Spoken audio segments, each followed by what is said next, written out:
गुजरात के मुख्यमंत्री श्री भूपेंद्र भाई पटेल, केंद्रीय मंत्रिपरिषद के मेरे सहयोगी श्री अश्विनी वैष्णव जी,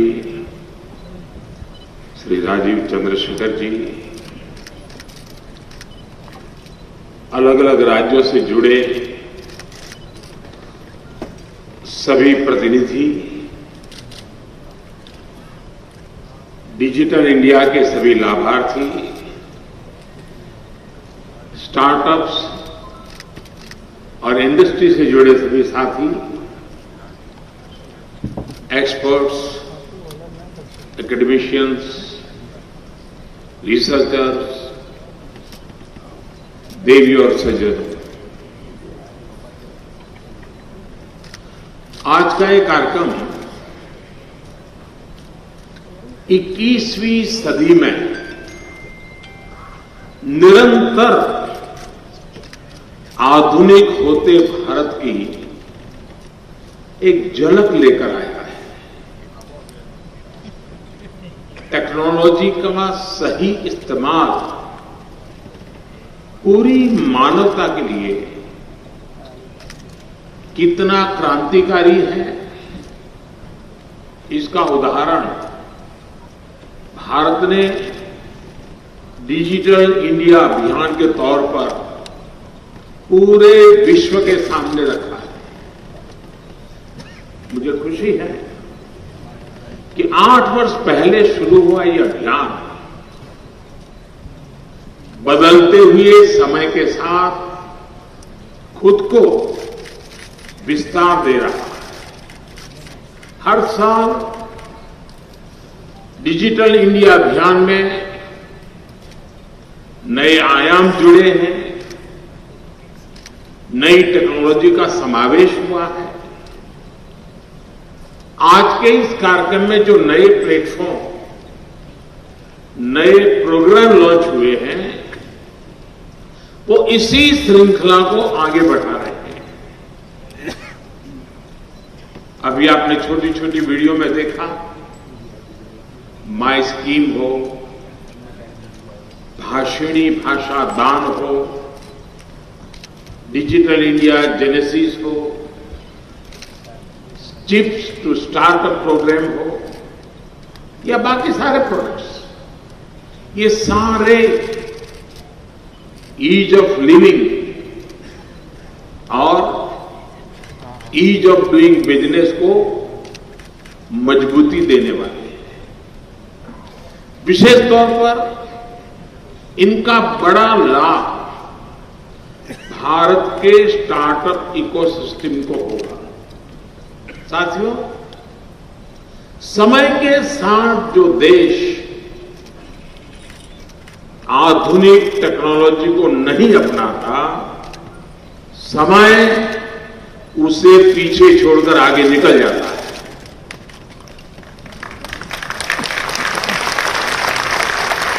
और वो वहीं का वहीं रह जाता है। तीसरी औद्योगिक क्रांति के समय भारत इसका भुक्तभोगी रहा, लेकिन आज हम ये गर्व से कह सकते हैं कि भारत चौथी औद्योगिक क्रांति, इंडस्ट्री 4.0, आज भारत गर्व से कह सकता है कि हिंदुस्तान दुनिया को दिशा दे रहा है।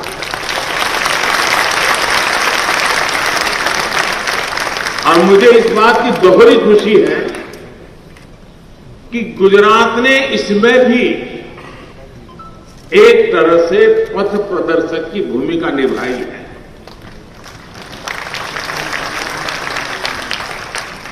थोड़ी देर पहले यहां डिजिटल गवर्नेंस को लेकर गुजरात के बीते 1.5 दशकों के अनुभवों को दिखाया गया है। गुजरात देश का पहला राज्य था जहां Gujarat state data centre GSDC, Gujarat state wide area network GSWAN ई ग्राम सेंटर्स और एटीवीटी जन सेवा केंद्र जैसे पिलर्स खड़े किए गए।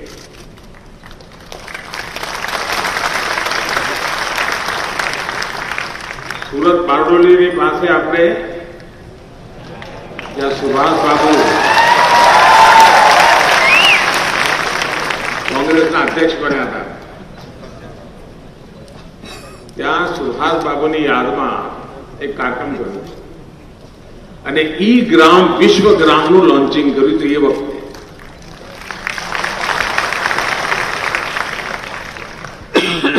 गुजरात के अनुभवों ने 2014 के बाद राष्ट्रीय स्तर पर टेक्नोलॉजी को गवर्नेंस का व्यापक हिस्सा बनाने में बहुत मदद की है। धन्यवाद गुजरात।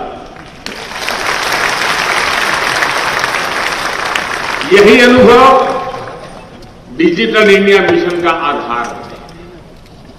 आज जब हम पीछे मुड़कर देखते हैं तो आपको महसूस होता है इन 7-8 सालों में डिजिटल इंडिया ने हमारा जीवन कितना आसान बना दिया। 21वीं सदी में जिनका जन्म हुआ है, जो हमारी युवा पीढ़ी है जिसका जन्म 21वीं सदी में हुआ है, उनके लिए तो आज डिजिटल लाइफ बहुत कूल लगती है, फैशन स्टेटमेंट लगता है उनको। लेकिन सिर्फ 8-10 साल पहले की स्थितियों को याद कीजिए। बर्थ सर्टिफिकेट लेने की लाइन, बिल जमा करना है तो लाइन, राशन के लिए लाइन, एडमिशन के लिए लाइन, रिजल्ट और सर्टिफिकेट लिए के लिए भी लाइन, बैंकों में लाइन। इतनी सारी लाइनों का समाधान भारत ने ऑनलाइन होकर कर दिया।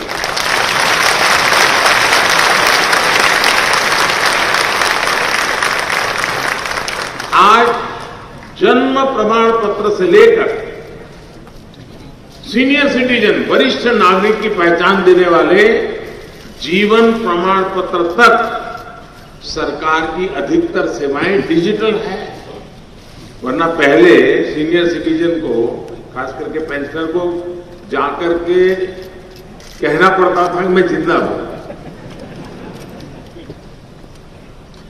जिन कामों के लिए कभी कई दिन लग जाते थे, वो आज कुछ पलों में हो जाते हैं। साथियों, आज डिजिटल गवर्नेंस का एक बेहतरीन इंफ्रास्ट्रक्चर भारत में है। जनधन, मोबाइल और आधार, JAM, ये इसकी जो त्रिशक्ति का देश के गरीब और मिडिल क्लास को सबसे अधिक लाभ होता है। इससे जो सुविधा मिली और जो पारदर्शिता आई, उससे देश के करोड़ों परिवारों का पैसा बच रहा है। 8 साल पहले इंटरनेट डेटा के लिए जितना पैसा खर्च करना पड़ता था, उससे कई गुना कम, यानी एक प्रकार से नगण्य, उस कीमत में आज उससे भी बेहतर डेटा सुविधा मिल रही है। पहले बिल भरने के लिए, कहीं एप्लीकेशन देने के लिए, रिजर्वेशन के लिए, बैंक से जुड़े काम हो, ऐसी हर सेवा के लिए दफ्तरों के चक्कर लगाने पड़ते थे। रेलवे का आरक्षण करवाना और गांव में रहता हो तो बेचारा है पूरा दिन खपा करके शहर में आता था। 100-150 रुपया बस का किराया खर्चा करता था और फिर लाइन में लगता था रेलवे आरक्षण के लिए। आज वो कॉमन सर्विस सेंटर पे जाता है और वहीं से उसको, ये मेरी मोबाइल सर्विस रखने वाली बहुत दिखती है। अब वहीं से उसका काम हो जाता है, गांव में हो जाता है, और गांव वालों को जो पता है कि यहां ये व्यवस्था है। इसमें भी किराए भाड़े, आना जाना, दिन लगाना, सभी खर्चों में कटौती आई। गरीब मेहनत मजदूरी करने वालों के लिए तो ये बचत और भी बड़ी है, क्योंकि उनका पूरा दिन बच जाता है। और कभी कभी हम सुनते थे ना, टाइम इज मनी। सुनने और कहने में तो अच्छा लगता है, लेकिन जब उसका अनुभव सुनते हैं तो दिल को छू जाता है। मैं अभी काशी गया था, तो काशी में रात को, दिन में तो इधर उधर जाता हूं तो ट्रैफिक और लोगों को परेशानी, तो फिर मैं रात को 1-1:30 बजे रेलवे प्लेटफॉर्म पर चला गया देखने के लिए वे वहां क्या हाल है। जो वहां के एमपी हूं तो काम तो करना है।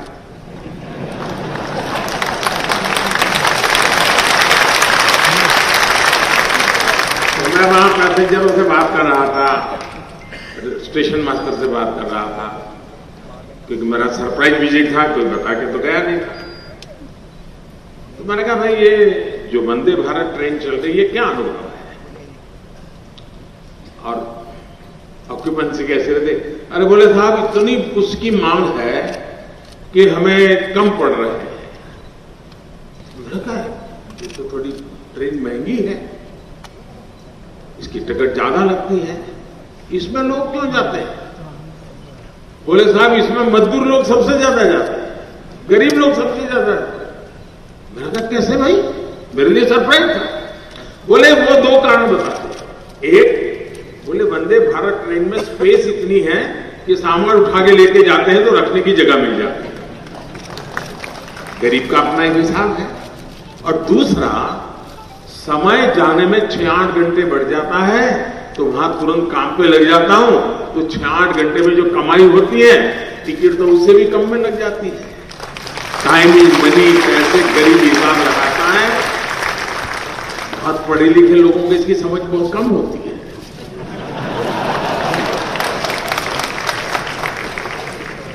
साथियों, ई संजीवनी जैसी टेली कंसल्टेशन की जो सेवा शुरू हुई है, मोबाइल फोन से बड़े बड़े अस्पताल, बड़े बड़े डॉक्टरों के साथ प्राइमरी सारी चीजें पूरी हो जाती है।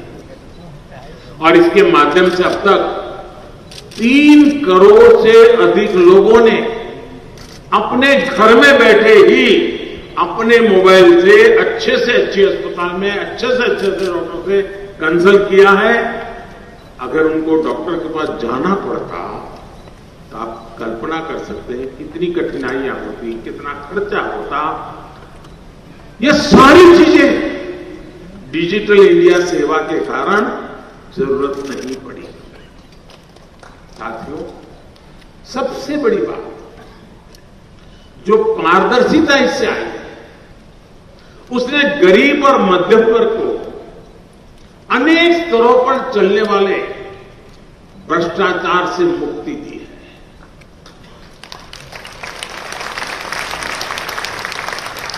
हमने वो समय देखा है जब बिना घूस दिए कोई भी सुविधा लेना मुश्किल था।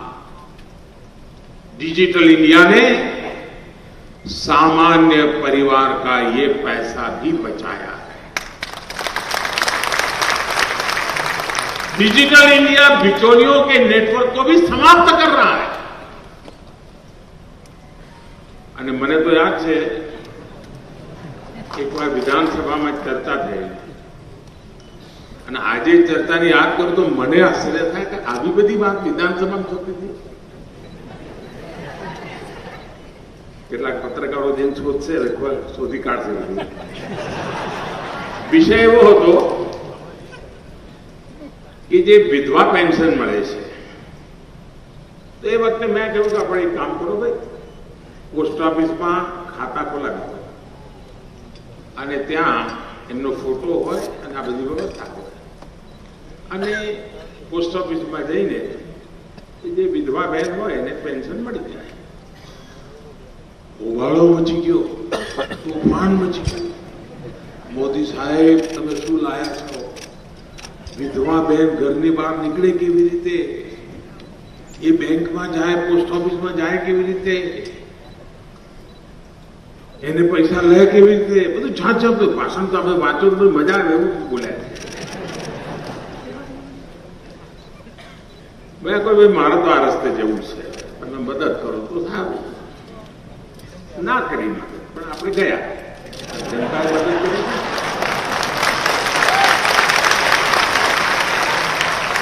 પણ આ તોફાન શું કરવા મચાવતા હતા સાહેબ? એમને વિધવાની ચિંતા નહોતી. જ્યારે અમે પોસ્ટ ઓફિસમાં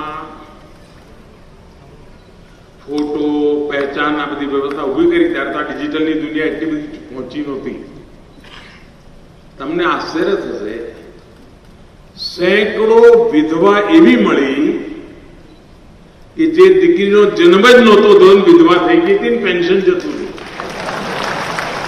હવે આ કોના ખાતામાં જતું હશે તમને ખબર પડી હશે. હવે કાગા રોડ થાય કે ના થાય, આવા બધા બુજબંધ કરી દઈએ એટલે તકલીફ તો પડે ને ભાઈ.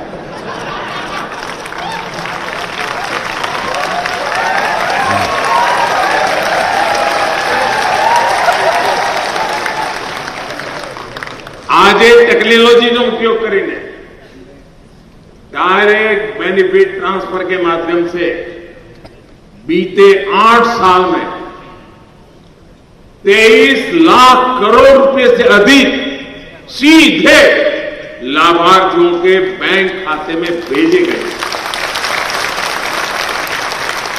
इस टेक्नोलॉजी की वजह से देश के 2,23,000 करोड़ रुपए यानी करीब करीब 2.25 लाख करोड़ रुपए जो किसी और के हाथ में, गलत हाथ में जाते थे, वो बच गए हैं दोस्तों.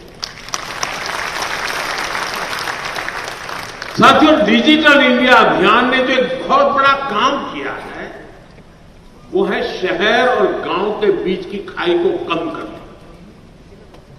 हमें याद होगा, शहर में तो फिर भी कुछ सुविधा थी, गांवों के लोगों के लिए तो हालत और भी मुश्किल भरे थे.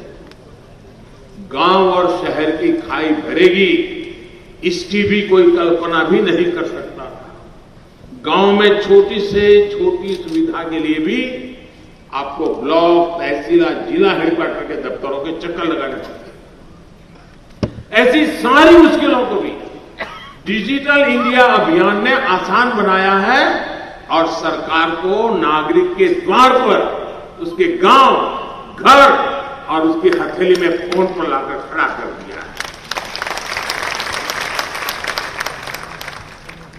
गांव में सैकड़ों सरकारी सेवाएं डिजिटली देने के लिए पिछले 8 वर्ष में 4 लाख से अधिक नए कॉमन सर्विस सेंटर जोड़े गए.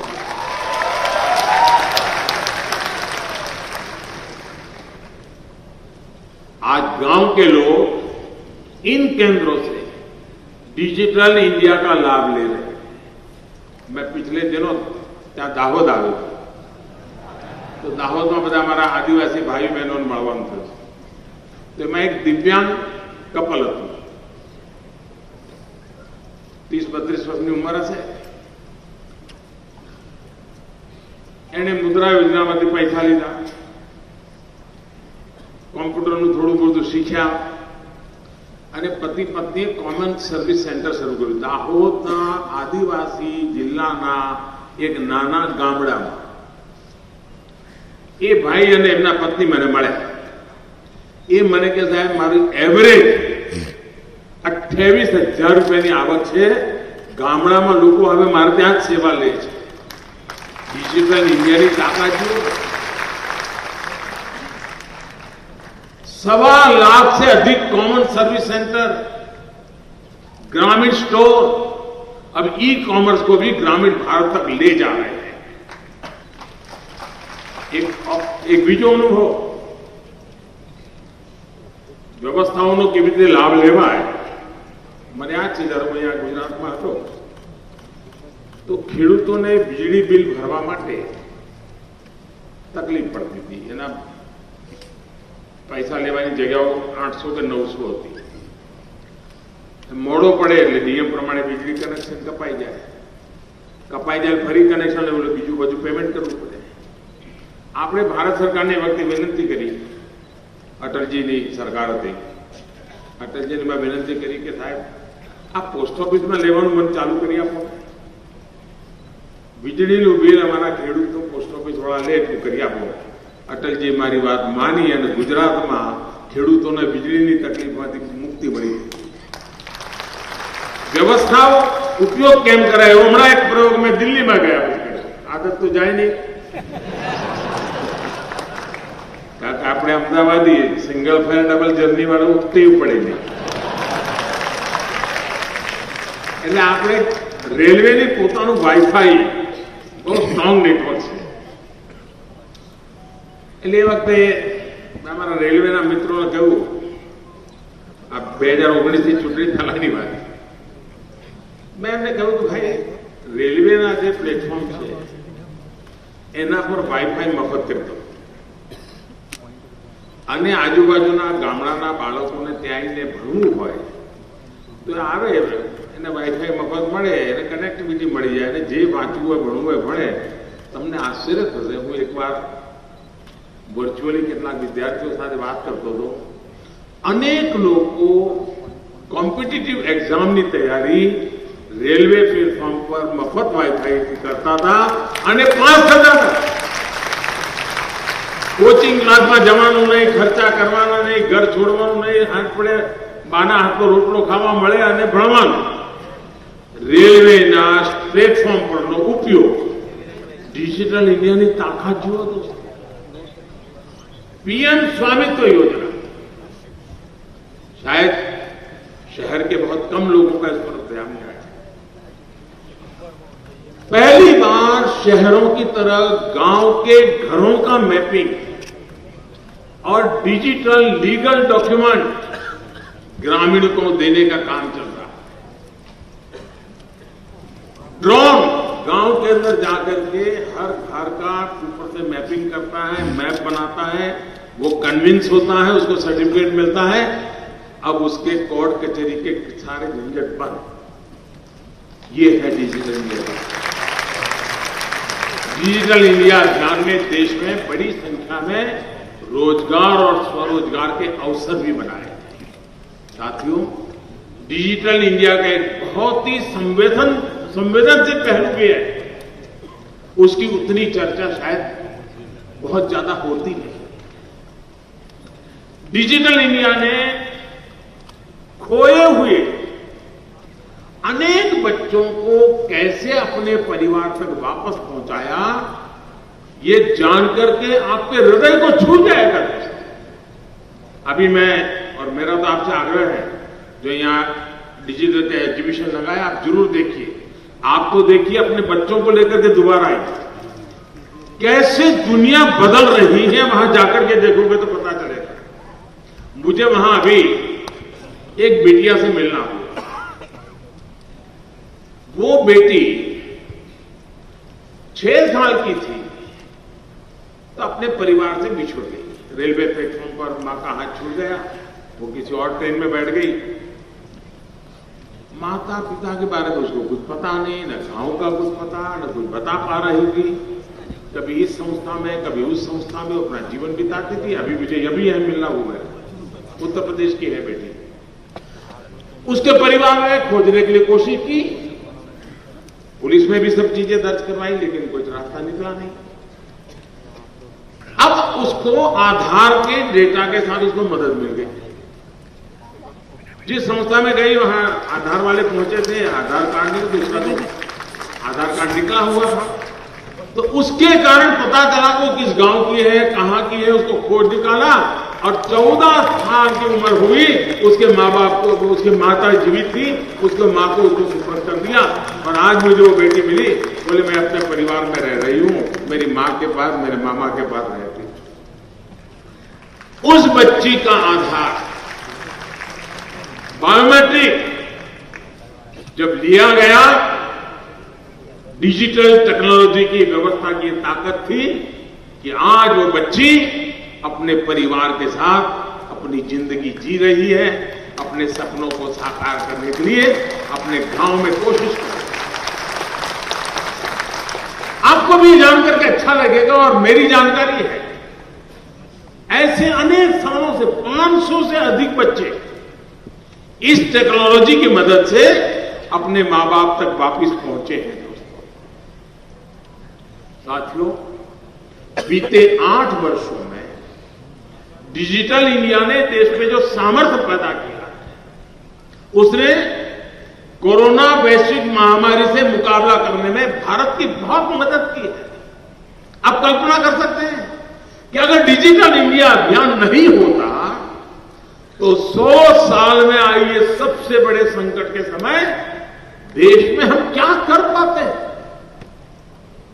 हमने देश की करोड़ों महिलाओं, किसानों, मजदूरों, उनके बैंक अकाउंट में एक क्लिक करके हजारों करोड़ रुपए उनके यहां पहुंचा दिए। उनको जीने की कोई तकलीफ नहीं है।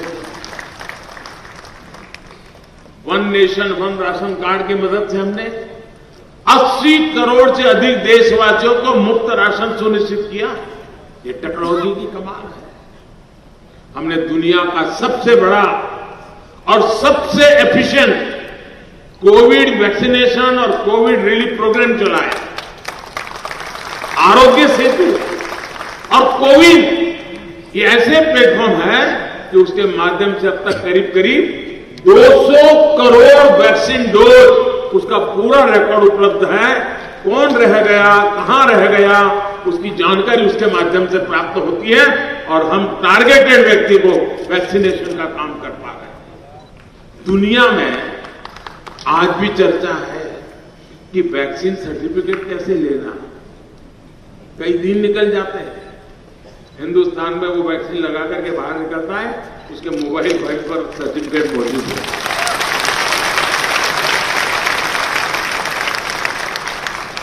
दुनिया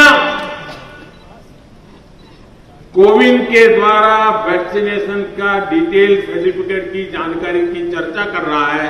हिंदुस्तान में कुछ लोग, उनका कांटा इसी बात पे अटक गया, इस पर मोदी की फोटो बड़ा खास, उनका दिमाग वही अटक गया। साथियों, भारत का डिजिटल फिनटेक सॉल्यूशन और आज युग फिनटेक का है, इसके विषय में भी मैं कहूंगा। कभी पार्लियामेंट के अंदर एक बार चर्चा हुई है, वो सुन देख लेना, जिसमें देश के भूतपूर्व वित्त मंत्री जी भाषण कर रहे हैं कि लोगों को पास मोबाइल फोन नहीं है, लोग डिजिटल कैसे करेंगे, पता नहीं क्या क्या वो बोले हैं। आप सुनोगे तो आपको आश्चर्य होगा। बहुत पढ़े लिखे लोगों का यही तो हाल होता है।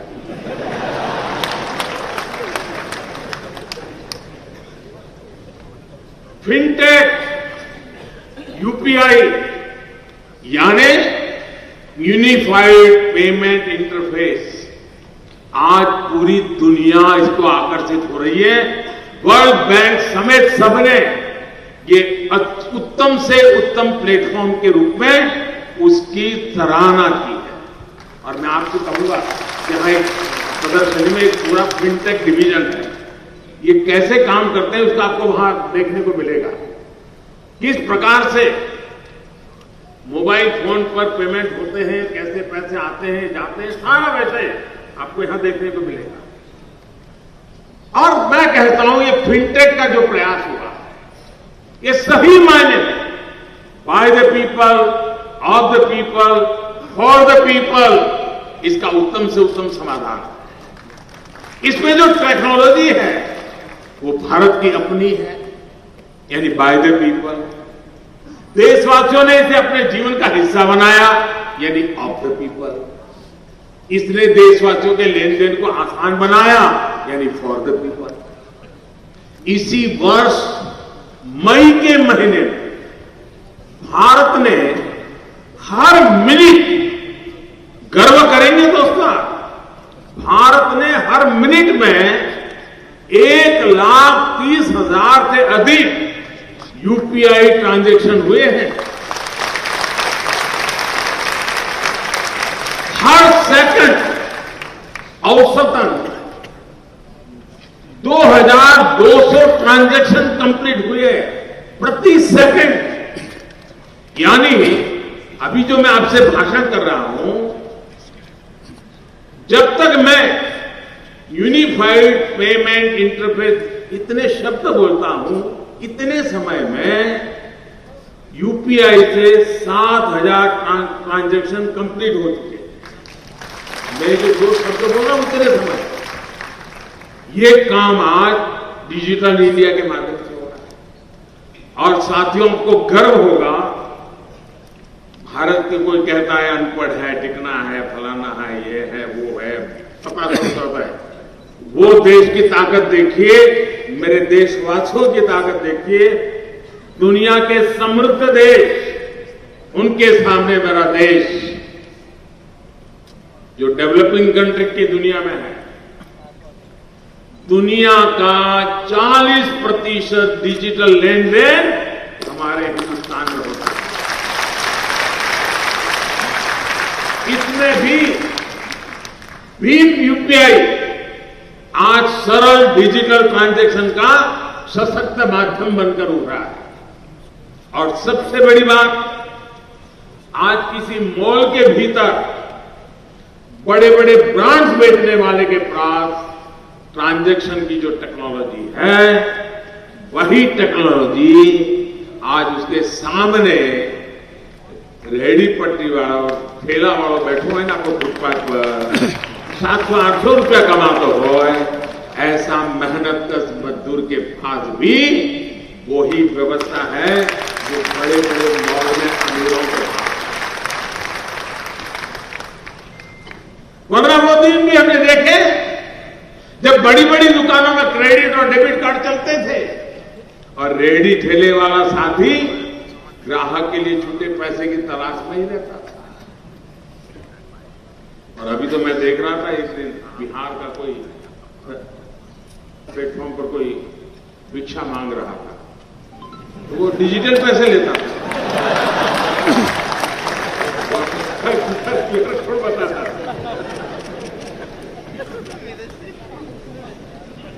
अब देखिए भाई, दोनों हर एक किसी पास, अमीर हो या गरीब हो, गांव का हो या शहर हो, हर एक के पास समान शक्ति है। यही डिजिटल इंडिया की ताकत।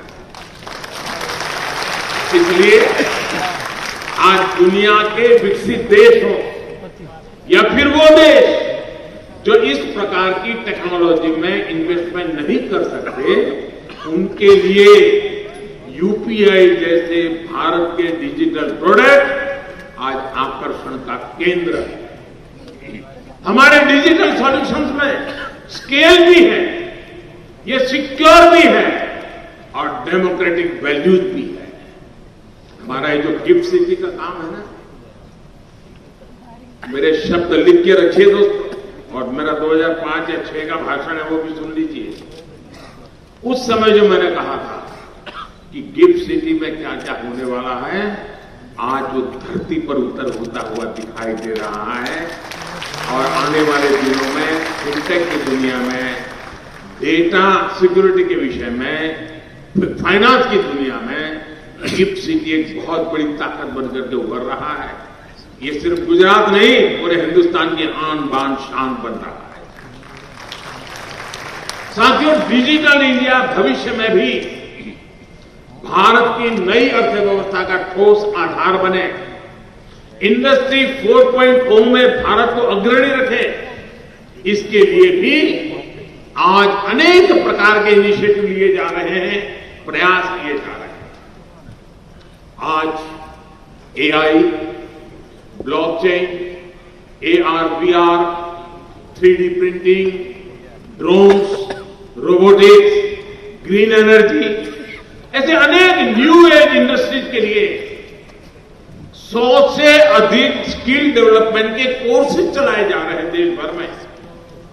हमारा प्रयास है कि विभिन्न संस्थाओं के साथ मिलकर आने वाले 4-5 सालों में 14-15 लाख युवाओं को फ्यूचर स्किल्स के लिए रीस्किल और अपस्किल किया जाए।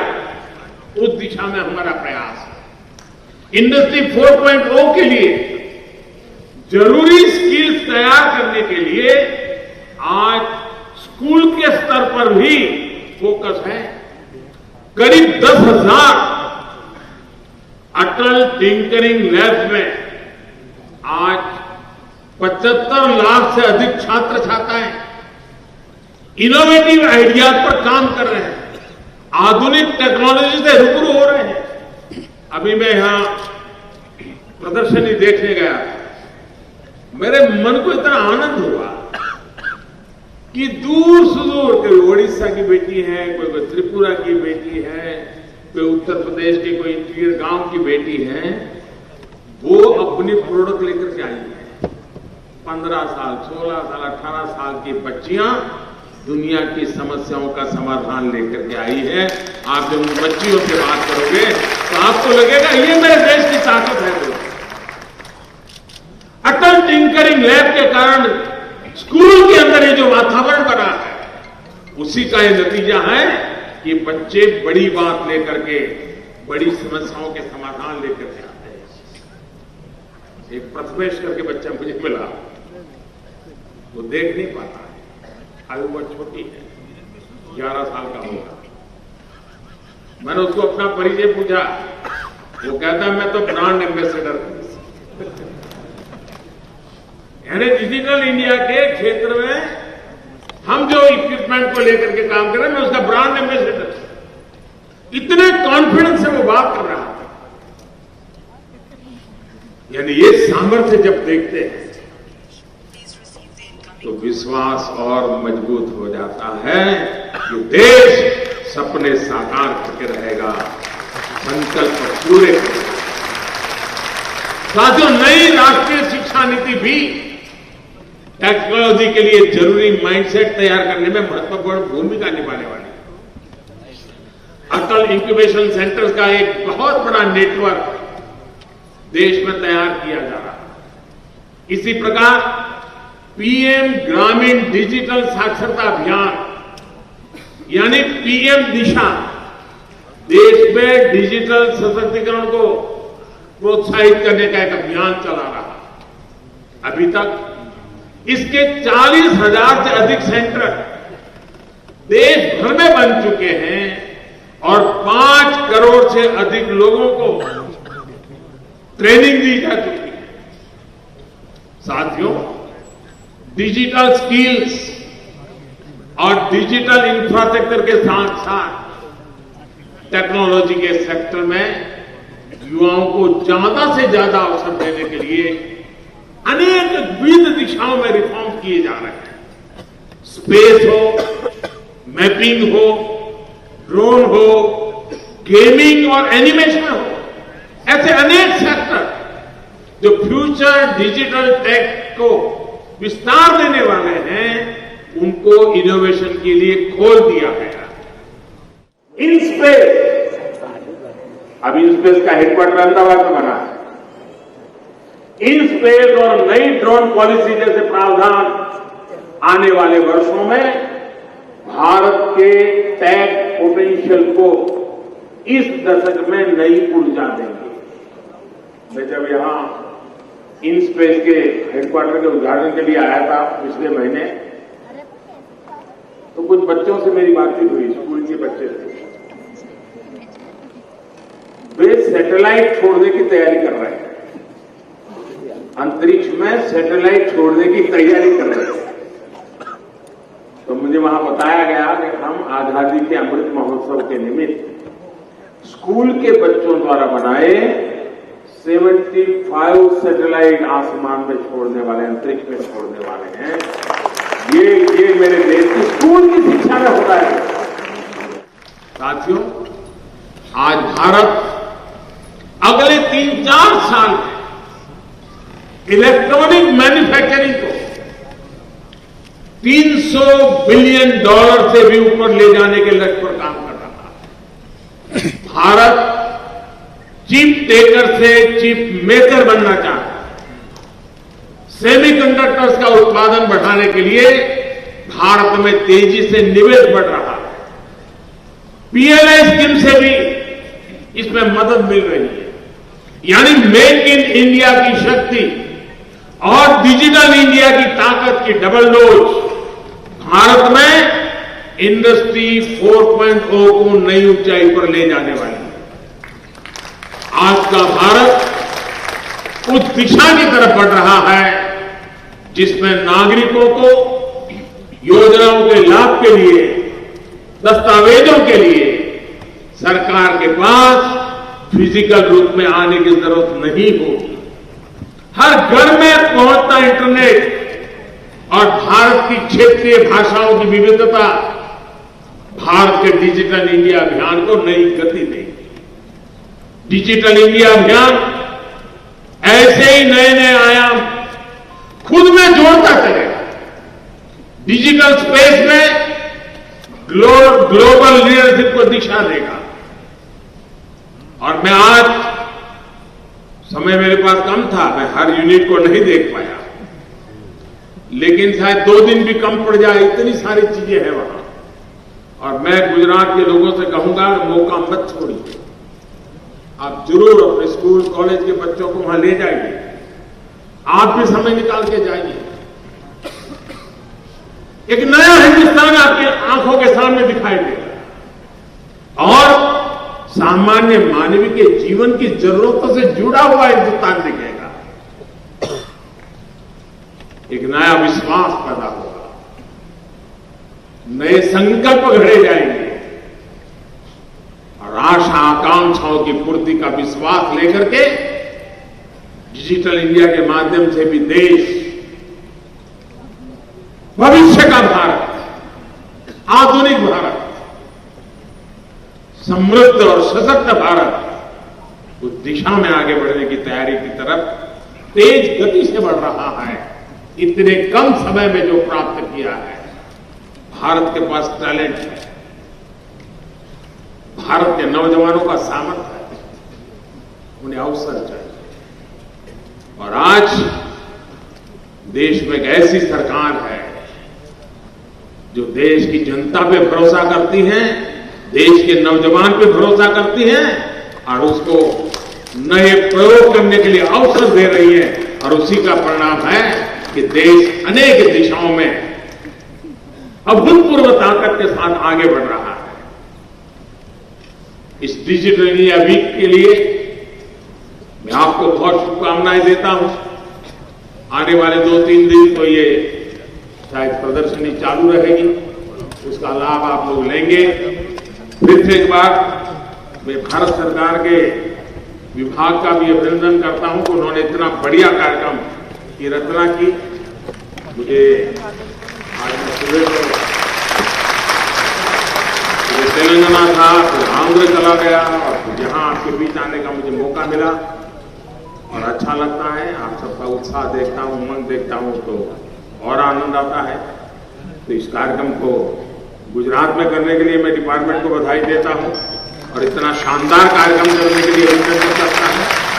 और देश भर के नौजवानों के लिए ये प्रेरणा बन के रहेगा। इसी विश्वास के साथ आप सबको बहुत बहुत शुभकामनाएं। धन्यवाद।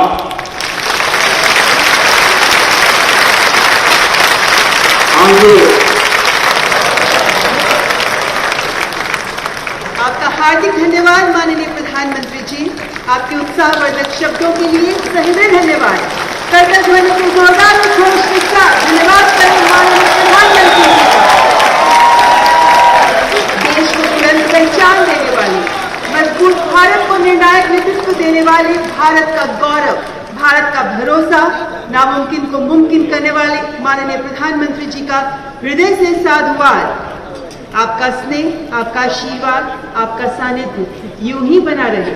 माननीय प्रधानमंत्री जी अपने व्यस्त कार्यक्रम में से वक्त निकालकर हमारे बीच आए, आपका बहुत बहुत धन्यवाद। माननीय प्रधानमंत्री जी के प्रस्थान करने तक कृपया अपने स्थान पर बने रहें। आज का ये दिन अत्यंत महत्वपूर्ण, जो माननीय प्रधानमंत्री जी ने अपने मार्गदर्शक शब्दों से हमारा न केवल उत्साहवर्धन किया बल्कि हमारे को दिशा भी दिखाई। माननीय